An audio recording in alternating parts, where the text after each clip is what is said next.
Autonomous প্রত্যেকটা body আমাদেরকে process follow করতে হবে। যে কোনো পরিবর্তনের ক্ষেত্রে পরিবর্তন আমরা অবশ্যই করার জন্য তাদেরকে সাজেস্ট করব, কিন্তু প্রসেসটা ফলো করাটা জরুরি। আসসালামু আলাইকুম। আশা করি যে যেখানে আছেন ভালো আছেন, সুস্থ আছেন, নিরাপদ আছেন। অন্য ধর্মের প্রতি শ্রদ্ধা জানিয়ে শুরু করছি আলোচনা। আওয়ামী লীগ সরকারের পতনের পর বিভিন্ন জায়গায় এর মধ্যে পরিবর্তন শুরু হয়ে গেছে। ক্রিকেট প্রেমী বা ক্রীড়া প্রেমী যারা আছেন তাদের বড় একটা জানার আগ্রহ যে বাংলাদেশ ক্রিকেট বোর্ডের প্রেসিডেন্ট, যিনি এখন ক্রীড়ামন্ত্রী সাবেক ছিলেন, নাজমুল হাসান পাপন, তিনি আসলে এই পদে থাকবেন কিনা বা তাকে সরিয়ে দেয়া হচ্ছে না কেন। ভেতরের যেটি খবর সেটি হচ্ছে যে এর মধ্যে ক্রিকেট ক্রীড়া উপদেষ্টা তিনি বিসিবির সাথে কথা বলেছেন, যেহেতু বর্তমান সভাপতি যিনি নাজমুল হাসান পাপন তাকে পাওয়া যাচ্ছে না, তিনি দেশে আছেন না বিদেশে পালিয়ে গেছেন সেটিও জানা যাচ্ছে না, এবং তার অনুপস্থিতিতে বিসিবির স্বাভাবিক যে কার্যক্রম সেটিও একটা ব্যাঘাত ঘটছে। এই অবস্থায় তার বিকল্প হিসেবে কি ব্যবস্থা নিলে আইসিসির পক্ষ থেকে কোনো ধরনের নিষেধাজ্ঞা বা কোনো ধরনের শাস্তি আসবে না সেটি নিয়ে এর মধ্যে সিও নিজামুদ্দিনকে ব্যবস্থা নিতে বলা হয়েছে, এবং আইসিসি যে সিদ্ধান্তটা দেবে সেইভাবেই ক্রীড়া মন্ত্রণালয় কাজ করবে। অর্থাৎ অনেকটা ধরে নেওয়া হচ্ছে যে পাপন যদি পদত্যাগ নাও করেন তাহলেও বিকল্প উপায়ে সেখান থেকে তাকে সরিয়ে অন্তর্বর্তীকালীন একটা ক্রিকেট কমিটি বা বোর্ড কিভাবে তৈরি করা যায় সেটি নিয়ে এখন জোর প্রচেষ্টা চলছে, এবং এখন যারা বোর্ডের পরিচালক যারা আছেন তারাও সেই পরামর্শ দিয়েছেন। তবে বোর্ডের পরিচালকরা ক্রীড়া উপদেষ্টার সাথে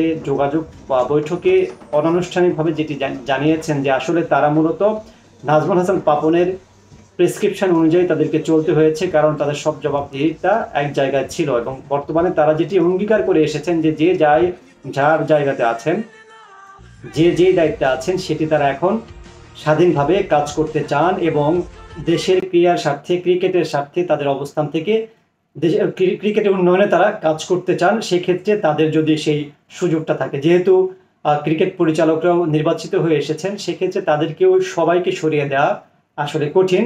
এখন পরবর্তীতে আইসিসি যদি সিদ্ধান্ত দেয় কিংবা নাজমুল হাসান পাপন যদি নিজের থেকে পদত্যাগ করে চলে যান, তাহলে বিসিবি প্রেসিডেন্ট কে হবেন সেটি নিয়ে অনেক আলোচনা আছে।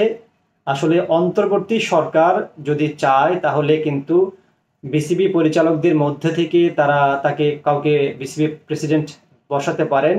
তবে বড় যেটি আলোচনা হচ্ছে যে পাপন যদি সরে যায় সেই জায়গাতে যিনি ক্রিকেটের গুরু অনেকটা ধরা হয় নাজমুল আবেদিন ফাহিম, যিনি এই বৈষম্য বিরোধী ছাত্র আন্দোলনেও কিন্তু সামিল হয়েছিলেন, তাকে এই পদে বসাবার জন্য একটা বড় ধরনের গুঞ্জন আছে, এবং সেক্ষেত্রে ছাত্র শিক্ষার্থী যারা আছেন তাদের কয়েকজনের সাথে আমি কথা বলেছি, তারাও আসলে চাচ্ছেন যে এমন একজন কাউকে বিসিবিতে বসাতে যান যিনি আসলে ক্রিকেটের জন্য কাজ করবেন। এই নাজমুল আবেদিন ফাহিম, যিনি দীর্ঘদিন বাংলাদেশ ক্রিকেটের সাথে কাজ করেছেন, তিনিও বলেছেন যে বিসিবিতে বড় একটা পরিবর্তন দরকার। সবকিছু মিলিয়ে যদি আইসিসির একটা অনুমতি পাওয়া যায় সেক্ষেত্রে অন্তর্বর্তীকালীন বোর্ড হিসেবে তাকে কিন্তু বসানোর একটা জোর সম্ভাবনা আছে। এছাড়া বিকল্প কিছু ব্যবস্থাও আছে। একটু মনে করিয়ে দিয়ে অনেকে হয়তো বলবেন যে ক্রিকেটের আইনে সেটি আছে কিনা। জরুরি অবস্থা বা একটা ইমার্জেন্সি মুভমেন্টে কিন্তু ক্রিকেট বোর্ড বা বাংলাদেশ ক্রীড়া মন্ত্রণালয় সেটি করতে পারে, কারণ 2012 সালে নাজমুল হাসান পাপনকে কিন্তু সরকার বসিয়ে দিয়েছিল ক্রিকেট বোর্ডের প্রেসিডেন্ট হিসেবে।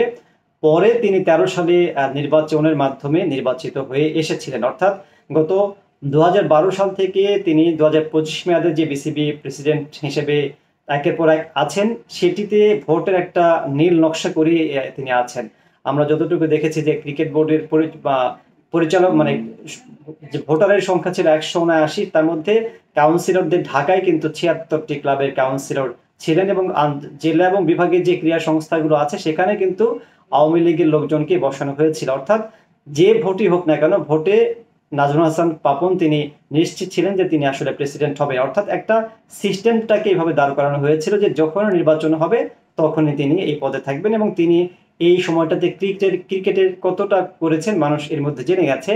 এখন সব জায়গায় পরিবর্তনটা আসলে মানুষ চাচ্ছে, সেই পরিবর্তনটা নিতে কতটুকু সময় লাগবে, বাংলাদেশ ক্রিকেট কতটুকু এগিয়ে যাবে, এবং যুব ক্রীড়া যিনি উপদেষ্টা আছেন আসিফ মাহমুদ, তিনিও আসলে ধীরে সুস্থে এগোতে চাচ্ছেন। তিনি চাচ্ছেন যে এই জায়গাটাতে সেই লোকগুলি বসুক যারা আসলে পারফরমেন্সের ভিত্তিতে দল সাজাবে, বাংলাদেশ ক্রিকেটের প্রথম শ্রেণী, দেশের সর্বত্র ক্রিকেট ছড়িয়ে দেওয়া, বাংলাদেশ ক্রিকেট যাতে ক্রিকেটের মতো চলতে পারে সে ব্যবস্থাটা আসলে তিনি নিশ্চিত করতে চান।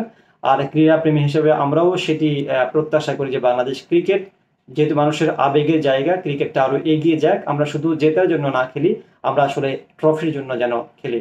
আলোচনা ভালো লাগলে লাইক কমেন্ট শেয়ার করুন, না লাগলে সমালোচনা করুন, অনুগ্রহ করে খারাপ মন্তব্য করবেন না। সবাই ভালো থাকবেন। আসসালামু আলাইকুম।